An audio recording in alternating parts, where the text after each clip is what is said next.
حدیث نبوی صلی اللہ علیہ وآلہ وسلم۔ حضرت ابو ہریرہ رضی اللہ تعالی عنہ سے روایت ہے، رسول اللہ صلی اللہ علیہ وآلہ وسلم نے فرمایا، جس نے میری اطاعت کی اس نے اللہ کی اطاعت کی، اور جس نے میری نافرمانی کی اس نے اللہ کی نافرمانی کی۔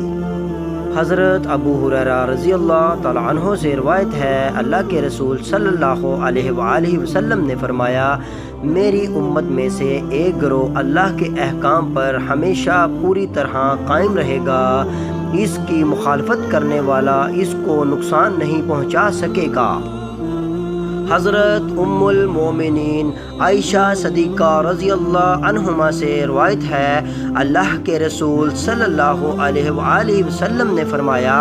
جو شخص ہمارے دین میں وہ چیز ایجاد کرے جو اصل میں اس میں شامل نہیں ہے تو وہ مردود ہے۔ حضرت عبداللہ بن عباس رضی اللہ تعالی عنہما سے روایت ہے، رسول اللہ صلی اللہ علیہ وآلہ وسلم نے فرمایا، اللہ تعالیٰ نے بدعتی کا عمل قبول کرنے سے انکار کر دیا ہے حتیٰ کہ وہ شخص بدعت ترک کر دے۔ حضرت عبداللہ بن عباس رضی اللہ تعالی عنہما سے روایت ہے، رسول اللہ صلی اللہ علیہ وآلہ وسلم نے فرمایا، میری امت کی دو جماعتیں ایسی ہیں جن کا اسلام میں کوئی حصہ نہیں، نمبر 1 مرجئہ اور نمبر 2 قدریہ۔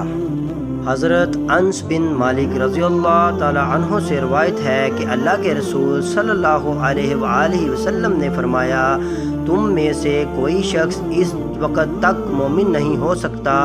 جب تک اپنے مسلمان بھائی کے لیے یا فرمایا اپنے ہمسائے کے لیے بھی وہ چیز پسند نہ کرے جو اپنے لیے پسند کرتا ہے، اور اللہ پاک اس کے چہرے کو روشن کرے جو نبی پاک صلی اللہ علیہ وآلہ وسلم کی حدیث کو سنے اور اس کو اسی طرح آگے شیئر کرے۔ جزاکم اللہ خیر۔ السلام علیکم ورحمۃ اللہ وبرکاتہ۔